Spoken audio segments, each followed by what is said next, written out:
April 9ನೇ ತಾರೀಕು ದಾವಣಗೆರೆ ದಕ್ಷಿಣ ವಿಧಾನಸಭೆಯ ಜನತೆ ಸಮರ್ ಶಾಮನೂರ್, ಕಾಂಗ್ರೆಸ್ ಪಕ್ಷದ ಕ್ಯಾಂಡಿಡೇಟ್ ಆಗಿರುವ ಸಮರ್ ಶಾಮನೂರ್ ಮಲ್ಲಿಕಾರ್ಜುನ್ ಅವರಿಗೆ ವೋಟ್ ಮಾಡಿದ್ದಾರೆ. ನಮಗೆಲ್ಲರಿಗೂ ಸಂಪೂರ್ಣ ವಿಶ್ವಾಸ ಇದೆ, ಒಂದು ಒಳ್ಳೆ ಬಹುಮತದಿಂದ ಸಮರ್ಥ್ ಅವರು ಗೆಲ್ತಾರೆ.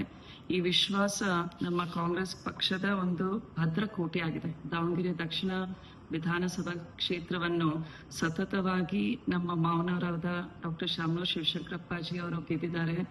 ಅವರು ದಕ್ಷಿಣ ಭಾಗದಲ್ಲಿ ಸಾಕಷ್ಟು ಅಭಿವೃದ್ಧಿ ಕೆಲಸಗಳನ್ನು ಮಾಡಿದ್ದಾರೆ. ಸಿಮೆಂಟ್ ರಸ್ತೆಗಳಿರ್ಬೋದು, ಸ್ಕೂಲ್ಸ್ ಇರ್ಬೋದು, ಒಳಚರಂಡಿ ವ್ಯವಸ್ಥೆ ಇರ್ಬೋದು, ಆಶ್ರಯ ಮನೆಗಳು, ಹಕ್ಕುಪತ್ರ ವಿತರಣೆ. ಸೊ ಇದರೆಲ್ಲದರ ಜೊತೆಗೆ ನಮ್ಮ ಆಡಳಿತದಲ್ಲಿ ರಾಜ್ಯದಲ್ಲಿ ಕರ್ನಾಟಕ ಸರ್ಕಾರ ಇದೆ. ಜೊತೆಗೆ 5 ಗ್ಯಾರಂಟಿಗಳನ್ನ ನಾವು ಎಲ್ಲ ಜಾತಿಯ ಬಡ ಜನತೆ ಕೊಡ್ತಾ ಇದ್ದೀವಿ. ಇದರ ಜೊತೆಗೆ ಅಪ್ಪಾಜಿಯವರು ತಮ್ಮ ರಾಜಕೀಯದಿಂದ ಮತ್ತು ವೈಯಕ್ತಿಕವಾಗಿ, ಸಾಮಾಜಿಕವಾಗಿ, ಶೈಕ್ಷಣಿಕ ಸಂಸ್ಥೆಗಳಿಂದ ಇಡೀ ದಾವಣಗೆರೆ ಕ್ಷೇತ್ರದ ಜನತೆಯ ಅಭಿವೃದ್ಧಿಗೆ ಸಾಕಷ್ಟು ಕೆಲಸ ಮಾಡಿದ್ದಾರೆ. ಇದರೆಲ್ಲದರ ಜೊತೆಗೆ ಯುವಕರು ಕೂಡ ರಾಜಕೀಯಕ್ಕೆ ಬರಬೇಕು ಅಂತ ಎಲ್ಲಾ ಪಕ್ಷದಲ್ಲೂ ಕೂಡ ಆ ಒಂದು ಡಿಸಿಷನ್ಸ್ ತಗೊಳ್ತಾ ಇದ್ದೀವಿ. ನಮ್ಮ ರಾಜ್ಯದಲ್ಲಿ ನಾವೀಗ ನೋಡಿದ್ರೆ ಕರ್ನಾಟಕದಲ್ಲಿ 30 ವರ್ಷದ ಕೆಳಗೆ ಒಬ್ಬರೇ MLA ಇದ್ದಾರೆ. ಅದೇ ರೀತಿ ಕೇಂದ್ರ ಸರ್ಕಾರದಲ್ಲಿ ಲೋಕಸಭೆಯಲ್ಲಿ ನಾವು ನೋಡಿದ್ರೆ 583 ಸಂಖ್ಯೆಯಲ್ಲಿ ಕೇವಲ 7 ಜನ ಇದ್ದಾರೆ 30 ವರ್ಷದ ಕೆಳಗೆ. ಸೊ ನಾವು ಸೆನ್ಸಸ್ ಪ್ರಕಾರ ಕೂಡ 2055 ಸೆನ್ಸಸ್ ನಾವು ಕಂಪೇರ್ ಮಾಡಿದ್ರೆ ಸುಮಾರು 60% ಜನತೆ 35 ವರ್ಷದ ಒಳಗಿರ್ತೀವಿ ಅಂತ ಒಂದು ಸ್ಟ್ಯಾಟಿಸ್ಟಿಕ್ಸ್ ಇದೆ.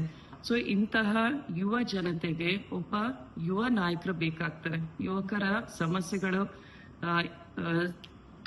ಈಗಿನ ಟೈಮ್ಸ್ ನಲ್ಲಿ ವಿತ್ AI ಇಂಟರ್ವೆನ್ಷನ್ ಸಾಕಷ್ಟು ಸಮಸ್ಯೆಗಳೇ ಆಗತ್ತೆ ರಿಗಾರ್ಡಿಂಗ್ ಎಜುಕೇಶನ್, ಆಮೇಲೆ ಜಾಬ್ ಆಪರ್ಚುನಿಟೀಸು. ಸೊ ಇಂಥ ಸಮಯದಲ್ಲಿ ಆಮೇಲೆ ಯುದ್ಧ ನಾವು ನೋಡ್ತಾ ಇದೀವಿ. ಏನು ವೆಸ್ಟ್ ಏಷ್ಯಾದಲ್ಲಿ ಯುದ್ಧ ನಡೀತಾ ಇರೋದು. ಸೊ ಗ್ಲೋಬಲ್ ಇಶ್ಯೂಸ್ ಇದೆ, ಗ್ಲೋಬಲ್ ಪರ್ಸ್ಪೆಕ್ಟಿವ್ಸ್ ಬೇಕಾಗ್ತವೆ, ಟ್ರೇಡ್ ರಿಲೇಷನ್ಸ್ ಬಗ್ಗೆ. ಆಮೇಲೆ the challenges present 21st century challenges ನಲ್ಲಿ ರಿಗಾರ್ಡಿಂಗ್ ಎನ್ವೈರನ್ಮೆಂಟ್, ಏನು ಯುವಕರ ಒಂದು ದೃಷ್ಟಿಕೋನ ಬಹಳ ಮಹತ್ವ ಇರುತ್ತೆ. ಅವರ ಸಂಖ್ಯೆ ಕಮ್ಮಿ ಇದೆ. ಯಾವ ರೀತಿ ವಿಮೆನ್ಸ್ ರಿಸರ್ವೇಶನ್ ಬಿಲ್ ಬಗ್ಗೆ ನಾವು ಇವತ್ತು ಡಿಸ್ಕಸ್ ಮಾಡ್ತಾ ಇದೀವಿ, 33% ಮಾಡಬೇಕು ಅಂತ. ಅದೇ ರೀತಿ ಯುವಕರು ಕೂಡ ಹೆಚ್ಚಿನ ಸಂಖ್ಯೆಯಲ್ಲಿ ರಾಜಕೀಯಕ್ಕೆ ಬರಬೇಕು. ಅವ್ರದೇ ಆದ ಒಂದು ಸಮೂಹ ಇದೆ, ಅವ್ರದೇ ಆದ ನಿರ್ಧಾರಗಳು ನಮ್ಮ ಭಾರತದ ಭವಿಷ್ಯವನ್ನು ನಿರ್ಧರಿಸುತ್ತೆ. ಆದ್ರಿಂದ ಈ ಎಲ್ಲ ಅಂಶಗಳನ್ನು ನೋಡಿದ್ರೆ ಜಾತ್ಯತೀತವಾಗಿ, ಪಕ್ಷಾತೀತವಾಗಿ ನಮ್ಮ ದಾವಣಗೆರೆ ಜನತೆ ಅಪ್ಪಾಜಿಯವರ ಒಂದು ಸೇವೆ, ಶಾಮನೂರ್ ಕುಟುಂಬದ ಸೇವೆ, ಇದೆಲ್ಲದನ್ನ ನೋಡಿ ಸಮರ್ ಶಾಮನೂರ್ ಅವರು ಒಂದು ಒಳ್ಳೆ ಬಹುಮತದಿಂದ ಗೆಲ್ತಾರೆ ಅಂತ ನಮಗೆ ಸಂಪೂರ್ಣ ವಿಶ್ವಾಸ ಇದೆ.